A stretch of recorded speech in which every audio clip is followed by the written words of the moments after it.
नमस्कार, news India में एक बार फिर से आपका स्वागत है और राजधानी एक्सप्रेस में बात करेंगे तमाम खबरों की, जहां अपने गृह क्षेत्र में पहुंचे सीएम धामी। खटीमा पहुंचे बीजेपी कार्यकर्ताओं ने सीएम का स्वागत किया।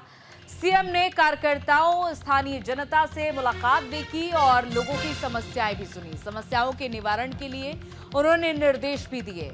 तो सीएम धामी खटीमा आज अपने गृह क्षेत्र पहुंचे और यहां पर निर्धारित कार्यक्रम में वो पहुंचे, जहां सर्वप्रथम मुख्यमंत्री को लोहिया हाइट स्थित हेलीपैड पर गार्ड ऑफ ऑनर दिया गया। इसके बाद बीजेपी कार्यकर्ताओं और स्थानीय जनता के द्वारा मुख्यमंत्री का भव्य स्वागत किया गया। और वहीं मुख्यमंत्री ने एकत्रित कार्यकर्ताओं और स्थानीय जनता से मुलाकात करके उनकी समस्याओं को सुना और समस्याओं के निवारण के लिए तत्काल प्रभाव से संबंधित अधिकारियों को निर्देशित किया। इसके अलावा मुख्यमंत्री धामी नगला स्थित अपने पैतृक घर के लिए रवाना हो गए।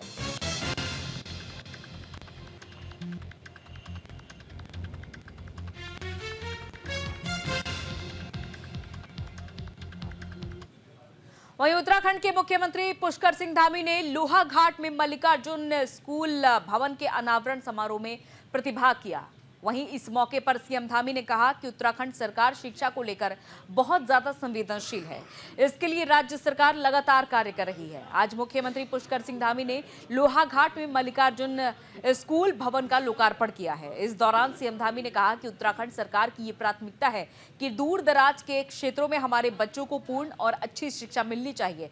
साथ ही उन्होंने ये भी कहा कि हम सभी इसके लिए प्रतिबद्ध हैं। इस अवसर पर मुख्यमंत्री ने शिक्षा क्षेत्र में और सुधारों की बात कही और राज्य के विकास में शिक्षा की अहम भूमिका को भी रेखांकित किया। वहीं आगे सीएम ने यह भी कहा कि राज्य सरकार ये सुनिश्चित करने के लिए प्रतिबद्ध है कि उत्तराखंड के बच्चों को उच्च गुणवत्ता की शिक्षा मिले, ताकि वो अपने भविष्य को उज्जवल बना सके।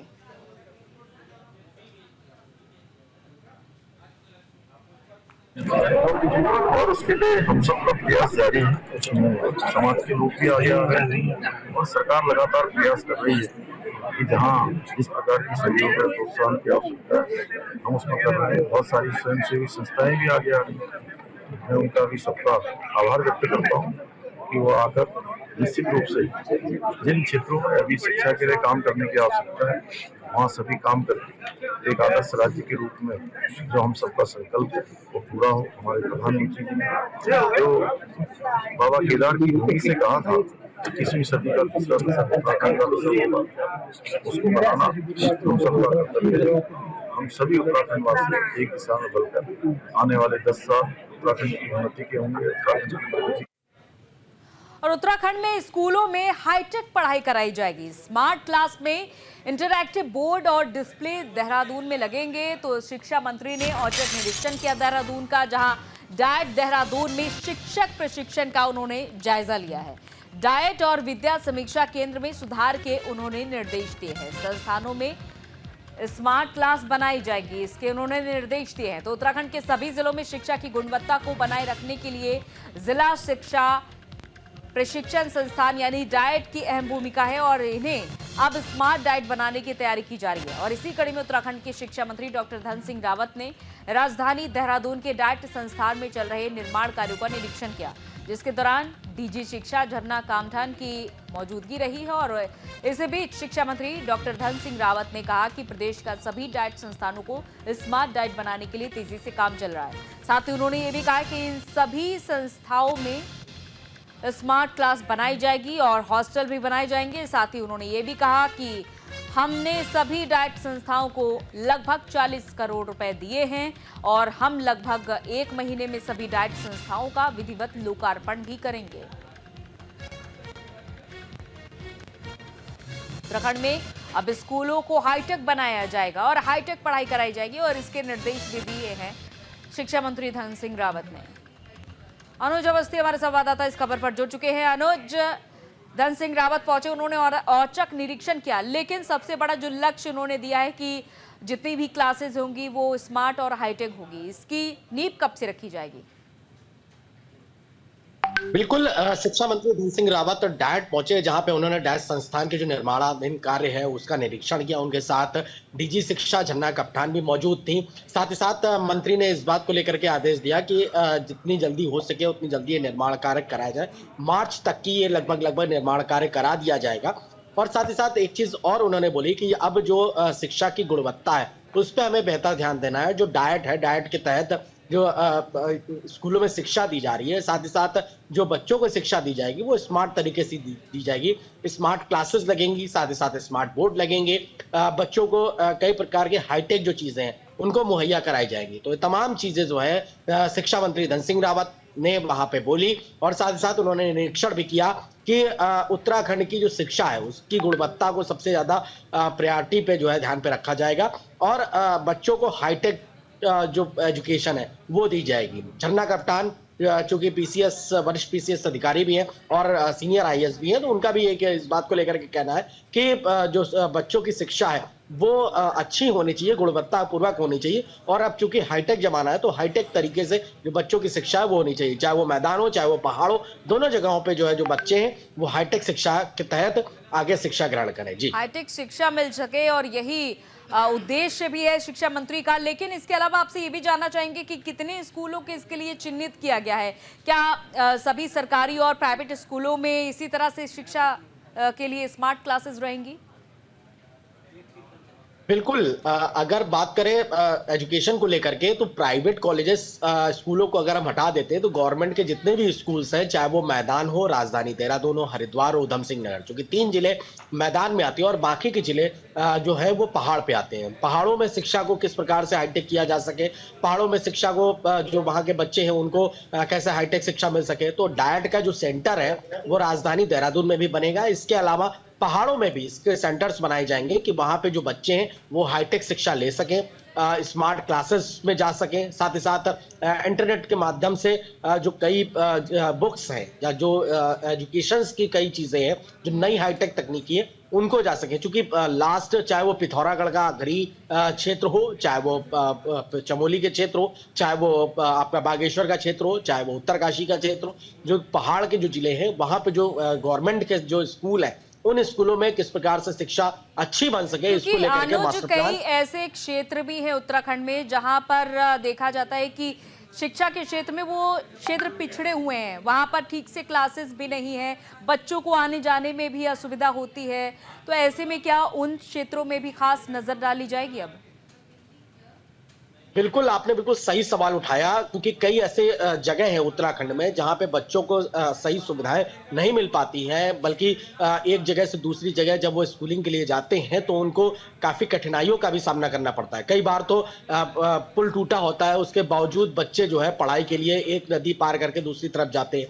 वहां पे सबसे बड़ी संसाधन की जो कमी है वो नेटवर्किंग प्रॉब्लम है, उसको भी दूर किया जाएगा। जिस प्रकार से मंत्री ने बयान दिया, शिक्षा मंत्री ने, कि उसको भी दूर किया जाएगा, क्योंकि डाइट एक संस्था है, डाइट के तहत राजधानी से ही सारी चीजें चलेंगी। लेकिन जो पहाड़ के गांव के दूरस्थ क्षेत्र हैं जहां बच्चे जो है। ठीक है, बहुत बहुत शुक्रिया अनुज तमाम जानकारी के लिए। तो दूरस्थ क्षेत्र हो या फिर शहरी क्षेत्र हो, सभी स्कूलों को इस तरह की सुविधाएं अब दी जाएंगी। प्रदेश में जितने भी डाइट है हमारे, उनको स्मार्ट डाइट बना रहे हैं सभी जगह। और इस संदर्भ में सभी जगह आजकल बहुत तेज गति से काम भी चल रहे हैं। वहाँ स्मार्ट क्लास भी बनाई जाएंगी, क्योंकि सारे टीचर्स ट्रेनिंग यही होते हैं। वहाँ पे हॉस्टल भी बना रहे हैं, वहाँ पे क्लासरूम भी बना रहे हैं, फिर एक लेक्चर रूम भी रहेंगे। तो अलग अलग प्रकार से बनाए जा रहे हैं और लगभग 40 करोड़ रुपए से ज़्यादा हमने सभी डाइट्स को दिए हैं। और आज इसी संदर्भ में मैं यहाँ देखने आया था कि यहाँ भी काम काफ़ी तेज़ी से हुआ है और मुझे लगता है कि 1 महीने में इसका जो है विधिवत हम लोग लोकार्पण भी कर देंगे। फिर द्वितीय चरण के पैसे भी हमने यहाँ जारी कर दिए हैं। तो सरकार की मंशा ये है कि क्वालिटी एजुकेशन पे आप पूरा ध्यान रहेगा सरकार का। जो हमारे नए टीचर आ रहे हैं, क्योंकि इस बार भी आपने देखा होगा कि लगभग अभी तक हम 7000 टीचरों की नियुक्ति कर चुके हैं और 1500 से ज़्यादा अभी तक हम फैकल्टी की नियुक्ति कर चुके हैं। और इधर अगली खबर का रुख लेते हैं। विकास नगर में दवा कंपनी पर छापेमारी हुई है। पुलिस ने अवैध दवा फैक्ट्री का भंडाफोड़ किया है। छापेमारी में प्रतिबंधित दवाइयां बरामद की गई और पुलिस ने 3 लोगों को इस मामले में गिरफ्तार भी किया है। कंपनी मालिक सहित 5 लोगों पर मुकदमा भी दर्ज हो चुका है। एनडीपीएस एक्ट के तहत मुकदमा दर्ज कर लिया गया है। तो विकास नगर में एक ऐसी दवा कंपनी पर बड़ी कार्रवाई होती है जहां ग्रीन हर्बल नाम की इस कंपनी से नशे की प्रतिबंधित दवाइयों का बड़ा जखीरा बरामद हुआ। कंपनी के मालिक समेत 3 लोगों को मौके से गिरफ्तार कर लिया गया, जबकि इस कारोबार में लिप्त 2 अन्य आरोपी अभी भी फरार हैं। और आपको ये भी बताते चलें कि मुखबिर की सूचना पर देर रात को औषधि विभाग, पुलिस और नारकोटिक्स की संयुक्त टीम ने विकास नगर में इंडस्ट्रियल एरिया पर मौजूद इस ग्रीन हर्बल कंपनी पर छापेमार कार्रवाई करते हुए मौके से बड़े पैमाने पर नशा की प्रतिबंधित दवाइयों का जखीरा बरामद कर लिया है। इस पूरे मामले में कंपनी मालिक समेत 5 लोगों पर एनडीपीएस एक्ट में नामजद मुकदमा दर्ज कर लिया गया है। 2 फरार आरोपियों की तलाश में पुलिस की टीम जुटी हुई है, लेकिन 3 आरोपी गिरफ्त में हैं। इस कंपनी का नाम ग्रीन हर्बल था, जहां से नशे की प्रतिबंधित दवाइयां बरामद की गई।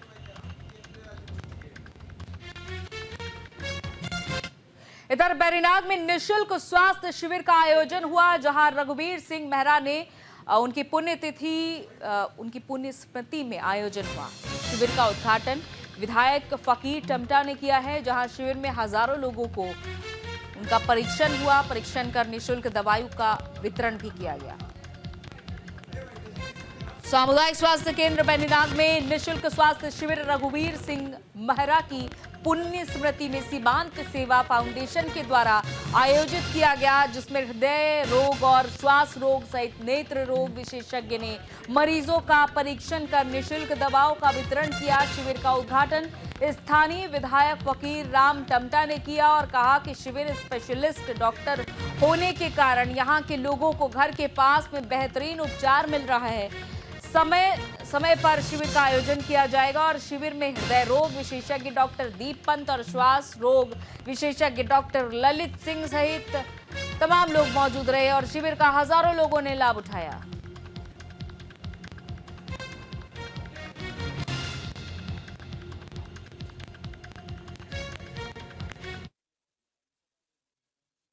सीमांत फाउंडेशन के द्वारा ये कार्यक्रम लगाए जा रहे हैं। ये बहुत ही खुशी की बात है इस क्षेत्र के लिए ही नहीं, बल्कि यहाँ से डीडी हाट और बागेश्वर के लोग भी यहाँ पर आ रहे हैं। तो हृदय रोग विशेषज्ञ आए हैं और यहाँ पे बार बार जो है शिविर लगाए जाते हैं। इस बात की खुशी है कि जो पेशेंट को यहाँ से देहरादून, दिल्ली या बरेली जाना पड़ता है, उसका चेकअप यहीं पर फ्री में हो रहा है और ये बहुत एक इस क्षेत्र के लिए सुखद समाचार है। और जो बीमारियां किसके अंदर हैं भी तो उसका पता चल जाता है, टाइम से उसका इलाज हो जाता है। ये सबसे बड़ी बात है। और जो हमारा खान पान है और जो मॉडर्न लाइफ का जो स्ट्रेस है और जो लैक ऑफ एक्सरसाइज, हम परिश्रम बिल्कुल नहीं करते हैं। 100 मीटर भी जाना है तो हम स्कूटर या बाइक में जाते हैं। तो मोटा मोटा ये है कि देखिए, अगर हार्ट डिजीज़ क्यों होता है उसके लिए कुछ कारक है, यानी कि रिस्क फैक्टर है। कुछ रिस्क फैक्टर ऐसे हैं जो कंट्रोल भी किए जा सकते हैं, जैसे कि डायबिटीज़, ब्लड प्रेशर, कोलेस्ट्रॉल, मोटापा, हाई ब्लड प्रेशर। कुछ ऐसे कारक हैं जो हम कंट्रोल नहीं कर सकते, जैसे हमारा मेल्स में, पुरुषों में ज़्यादा हार्ट अटैक होते हैं। उसके अलावा कुछ जेनेटिक होते हैं, अनुवांशिक होते हैं, जिन पे हमारा कोई कंट्रोल नहीं है। तो वो वाले कारण तो हम कंट्रोल नहीं कर सकते, लेकिन जो कंट्रोल कर सकते हैं उनके लिए ज़रूरी है अपना ब्लड प्रेशर कंट्रोल रखें, डायबिटीज़ कंट्रोल रखें, सिगरेट, स्मोकिंग, गुटखा, पान से का सेवन न करें और फिजिकली एक्टिव रहें। ये बहुत आवश्यक है। और दूसरी चीज़, मैंने जो अब चमोली में राष्ट्रीय लोक अदालत लगेगी। 14 दिसंबर को राष्ट्रीय लोक अदालत का आयोजन होगा। सभी प्रकार के मामलों का निस्तारण किया जाएगा। राष्ट्रीय विधिक सेवा प्राधिकरण नई दिल्ली के निर्देशानुसार उत्तराखंड राज्य विधिक सेवा प्राधिकरण नैनीताल के तत्वाधान में चमोली जिला विधिक सेवा प्राधिकरण द्वारा आगामी 14 दिसंबर 2024 को जिले के सभी न्यायालय परिसरों के साथ ही जिला जज कोर्ट गोपेश्वर में भी राष्ट्रीय लोक अदालत का आयोजन किया जाएगा। लोक अदालत में फौजदारी के शमनीय मामले, 138 एनआई एक्ट के मामले, मोटर दुर्घटना प्रतिकर, वैवाहिक परिवार न्यायालय के मामले, श्रम, भूमि अर्जन, सिविल अपील, राजस्व, मनरेगा, विद्युत, जलकर विभाग, वन, आपदा प्रतिकर, विविध अपील, आपराधिक अपील, मूलवाद, नगर पालिका और नगर पंचायत, दुकान, पुलिस अधिनियम और अन्य ऐसे मामलों का निस्तारण जो सुलह समझौते के आधार पर हो सके, उनका निस्तारण किया जाएगा।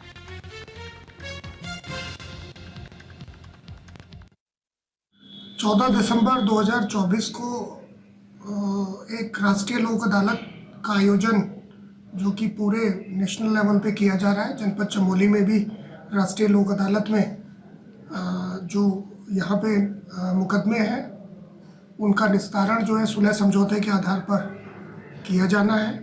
इस संबंध में मेरी अपील है, जिन लोगों के भी मुकदमे जनपद चमोली में किसी भी कोर्ट में है और वो समझौते के आधार पर निस्तारित किए जा सकते हैं, कंपाउंडेबल केसेस हैं, तो मेरी एक अपील है लोगों से कि वो अपने मुकदमों के निस्तारण के लिए जो है हमारे यहाँ लोक अदालत में निस्तारण के लिए जो है वो आ सकते हैं और उनका निस्तारण किया जा सकता है। इसके अलावा जो मुकदमे प्री लिटिगेशन के जो मुकदमे हैं उनको भी सुलह समझौते के आधार पर लोक अदालत में निस्तारण किया जाएगा।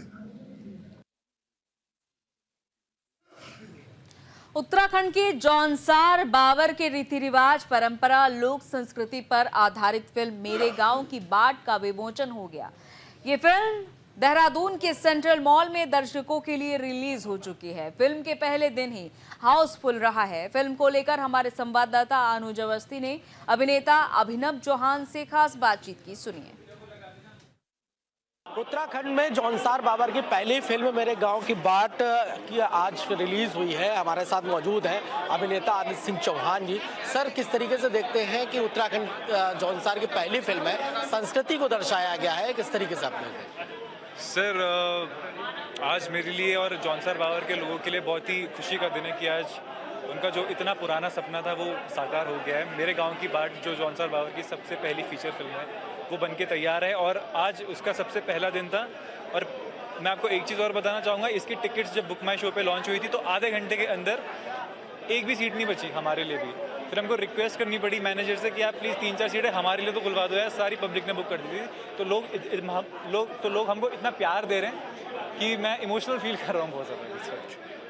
आपने अभिनय किया, क्या परेशानियां आई या जो लोकल की वहाँ की जो चीज़ें हैं, जो आपने संस्कृति दिखाई, क्या मैसेज क्या है पब्लिक के उसमें कि उत्तराखंड की पहली फिल्म है और देश नहीं विदेशों तक के लोग यहाँ पे आ रहे हैं, तो आगे क्या प्रोजेक्ट और भी इस तरीके से आते रहेंगे?